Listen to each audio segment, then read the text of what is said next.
नमस्कार बच्चों। आज हम शुरू करने वाले हैं सेकंड चैप्टर सूक्ष्म जीव मित्र एवं शत्रु। देखिए, पिछला चैप्टर फसल उत्पादन एवं प्रबंधन हम कंप्लीट कर चुके हैं। आज दूसरा चैप्टर हम शुरू कर रहे हैं जिसमें हम सूक्ष्म जीवों के बारे में अध्ययन करेंगे कि सूक्ष्म जीव हमारे लिए किस प्रकार से लाभदायक हैं और सूक्ष्म जीव हमारे लिए किस प्रकार से हानिकारक है। ये सारी स्टडी हम इस चैप्टर में करने वाले हैं। तो देखिए, सबसे पहले हम बात करते हैं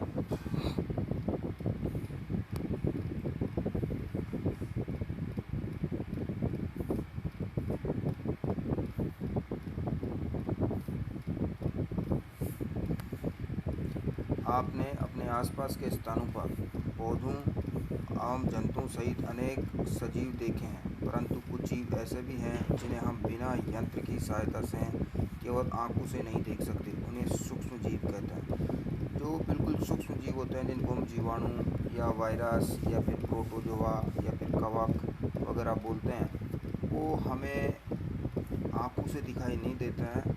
नग्न आँखों से हम उन्हें नहीं देख सकते। उनको देखने के लिए हमें सूक्ष्मदर्शी की आवश्यकता होती है। उदाहरण के लिए आपने देखा होगा कि वर्षा ऋतु में नम ब्रेड या रोटी सड़ने लगती है। ऐसा क्यों होता है? जो ब्रेड, जिसको डबल रोटी हम बोलते हैं, वो सड़ने लग जाती है बरसात के दिनों में। उसका कारण सूक्ष्म जीव ही होते हैं, लेकिन वो सूक्ष्म जीव हमें नग्न आँखों से दिखाई नहीं देते तथा इसकी सतह सफ़ेद काले धब्बों से ढक जाती है। इन धब्बों को आवर्धक लेंस की सहायता से देखिए, आपको काले रंग की गोल सूक्ष्म संरचनाएं दिखाई देगी। क्या आप जानते हैं कि ये संरचनाएं क्या है, ये कहाँ से आई? तो ये एक्चुअली में एक सूक्ष्म जीव होता है जिसको हम क्या बोलते हैं? कवक बोलते हैं। क्या बोलते हैं? कवक। कवक की वृद्धि स्टार्ट हो जाती है, जिसकी वजह से आपकी जो ब्रेड वगैरह है वो क्या हो जाती है? सड़ने लग जाती है। देखिए, सूक्ष्म जीव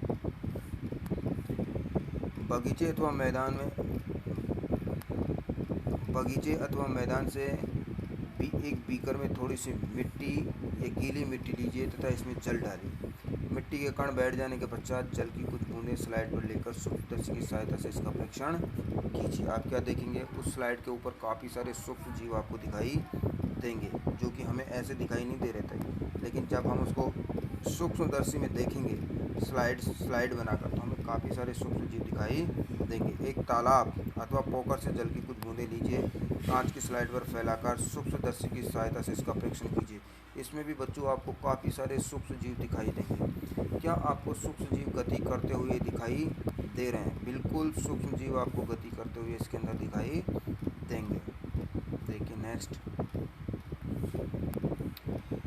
इन परीक्षणों से पता चलता है कि मिट्टी एवं पानी में अनेक छोटे छोटे सूक्ष्म जीव उपस्थित रहते हैं। सूक्ष्म जीव इतने छोटे होते हैं कि उन्हें बिना यंत्र की सहायता से नहीं देखा जा सकता। इनमें से कुछ, जैसे कि ब्रेड पर उगने वाले कवक को आवर्धक लेंस की सहायता से देखा जा सकता है। आवर्धक लेंस का मतलब होता है जो चीज़ों को बड़ा करके दिखाए। तो ब्रेड के ऊपर जो कवक उग रहा था, जिसके काले काले धब्बे हमें नजर आए थे, उनको हम क्या कर सकते हैं? आवर्धक लेंस की सहायता से आसानी से देख सकते हैं। देखिए, जबकि अन्य बिना सूक्ष्मदर्शी की सहायता से दिखाई नहीं देते। यही कारण है कि इन्हें सूक्ष्म जीव कहते हैं। सूक्ष्म जीवों को 4 मुख्य वर्गों में बांटा गया है। ये वर्ग है जीवाणु, कवक, प्रोटोजोआ एवं कुछ शैवाल। बच्चों, आप सूक्ष्म जीवों का जो वर्गीकरण है, जीवाणु, कवक, प्रोटोजोआ एवं शैवाल, इसको एक बार अंडरलाइन कर लें अपनी बुक के अंदर। जीवाणु, शैवाल, प्रोटोजोआ एवं कवक के कुछ सामान्य सूक्ष्म जीव चित्र 2.1 से 2.4 में दर्शाए गए। देखिए, चित्र 2.1 से 2.4 में आपको बता देता हूँ। ये जीवाणु है स्पाइरल टाइप का, ये छड़नुमा जीवाणु है। फिर अगर हम आगे बात करें तो देखिए, ये आपके पास शैवाल है। जो शैवाल, ये दोनों ही शैवाल हैं, लेकिन इस शैवालों के नाम है क्लेमाइडोमोनास और स्पाइरोगायरा, इस शैवाल होते हैं। ठीक इसी तरीके से अमीबा और पैरामीशियम, ये अमीबा और ये पैरामीशियम जो है प्रोटोजोआ है। ठीक है, ये देखिए, अमीबा कुछ इस टाइप का होता है, आलू की तरह का सा, और ये चप्पल की तरीके का सा क्या होता है? आपका पैरामीशियम होता है। ठीक इसी तरीके से फिर नीचे चलाएं तो देखिए, ये है राइजोपस, पेनिसिलियम और एस्परजिलस। ये क्या है? ये आपके कवक है। तो इनको आप बुक से अच्छे से देख लेना एक बार, डायग्राम इनका देखिए। इसके बाद हम बात करते हैं सूक्ष्म जीवों में विषाणु की। विषाणु या वायरस। विषाणु या वायरस भी सूक्ष्मजीव होते हैं, परंतु ये अन्य सूक्ष्मजीवों से भिन्न हैं। ये केवल परपोषी में ही गुणन करते हैं, अर्थात जीवाणु पौधे अथवा जंतु कोशिका में गुणन करते हैं।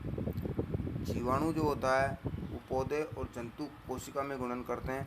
विषाणु चित्र 2.5 में दर्शाए गए हैं। कुछ सामान्य रोग जैसे कि जुकाम, इन्फ्लुएंजा एवं अधिकतर खांसी विषाणु द्वारा होते हैं। कुछ विशेष रोग जैसे कि पोलियो एवं खसरा भी विषाणु द्वारा होता है। देखिए इसके अंदर बताया गया है कि विषाणु या वायरस क्या होता है, एक सूक्ष्म जीव है, परंतु ये सूक्ष्म जीवों से भिन्न है। किस प्रकार भिन्न है? सूक्ष्म जीवों से भिन्न का मतलब सूक्ष्म जीवों से ये अलग होता है। ये क्या करता है?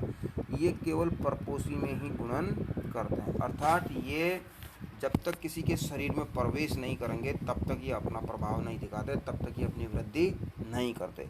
अगर शरीर के अंदर प्रवेश नहीं किए और बाहर पड़े हुए हैं तो ये मृत अवस्था में होते हैं बाहर।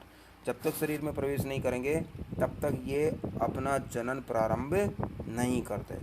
केवल परपोषी में ही गुणन करते हैं, अर्थात जीवाणु पौधे अथवा जंतु कोशिका में गुणन करते हैं। कहना क्या चाह रहा है कि वायरस जब जीवाणु के शरीर में प्रवेश कर जाएगा या पौधे के शरीर में प्रवेश कर जाएगा, जंतु के शरीर में प्रवेश कर जाएगा, तो ये अपनी वृद्धि करना स्टार्ट कर देगा, यानी कि गुणन करना स्टार्ट कर देगा। अदरवाइज जब तक ये इनके शरीर में प्रवेश नहीं करेगा तब तक ये बाहर पड़ा हुआ है, तो ये मृत अवस्था में होगा और ये एक तरीके से किसी तरीके का कोई नुकसान तब तक नहीं पहुँचाता है। इसको वृद्धि करने के लिए परपोषी की आवश्यकता होती है। परपोषी के शरीर के बगैर ये अपनी जनन प्रावस्थाएं प्राप्त नहीं करता, अपनी वृद्धि नहीं करता और ये किसी तरीके का कोई रोग उत्पन्न नहीं कर पाता। देखिए विषाणु चित्र 2.5 में दर्शाए गए हैं। कुछ सामान्य रोग जैसे कि जुकाम, इन्फ्लुएंजा और अधिकतर खांसी विषाणु द्वारा होते हैं। कुछ विशेष रोग जैसे कि पोलियो एवं खसरा भी विषाणु द्वारा संपन्न होते हैं। देखिए अतिसार एवं मलेरिया प्रोटोजोआ द्वारा होता है। टाइफाइड एवं क्षय रोग जीवाणु द्वारा होने वाले रोग हैं। इनमें से कुछ सूक्ष्म जीवों के विषय में आप कक्षा 6 और 7 में पढ़ चुके हैं। देखिए ये डायग्राम मैं आप लोगों को बता चुका। इसके बाद हम बात करते हैं मित्रवत सूक्ष्म जीवों से पहले ये आपका वायरस है। देखिए वायरस इस टाइप के होते हैं। इसके बाद आते हैं सूक्ष्म जीव कहाँ रहते हैं। देखिए सूक्ष्म जीव उनका आवास स्थल क्या है, इसकी बात करते हैं हम। सूक्ष्म जीव कहाँ रहते हैं।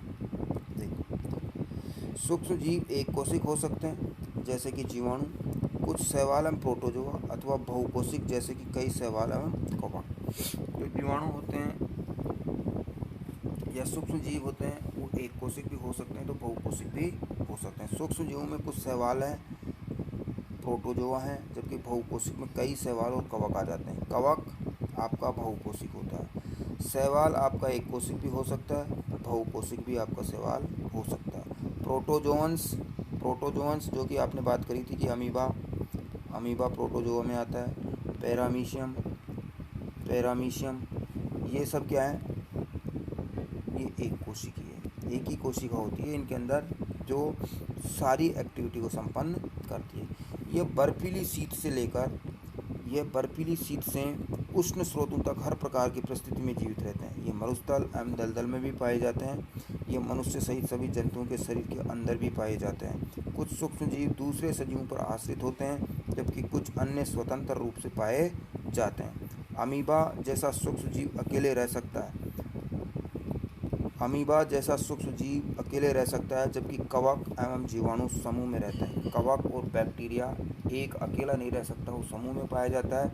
जबकि अमीबा जो कि एक क्या है, प्रोटोजोआ है, वो अकेला भी रह सकता है। आगे देखिए सूक्ष्म जीव और हमारे ऊपर सूक्ष्म जीवों का क्या इफेक्ट होता है उसके बारे में देखते हैं। सूक्ष्म जीव की हमारे जीवन में महत्वपूर्ण भूमिका है। इनमें से कुछ हमारे लिए लाभदायक हैं तथा कुछ अन्य हानिकारक तथा जीव में रोग के कारक हैं। आइए हम विस्तार से इसका अध्ययन करते हैं। तो देखिए सूक्ष्म जीव हमारे मित्र कब होंगे, जब सूक्ष्म जीव हमें फ़ायदा पहुंचाएंगे तो वो हमारे लिए मित्रवत व्यवहार करेंगे।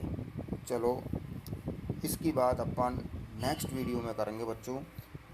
ये वीडियो अगर आपको अच्छा लगा हो तो आप इसको लाइक करना, शेयर करना और अपने दोस्तों को भी बताना शेयर करके, इसको सब्सक्राइब कर लेना चैनल को, ताकि नेक्स्ट वीडियो जब आए तो आपको उसका नोटिफिकेशन मिल जाए। धन्यवाद।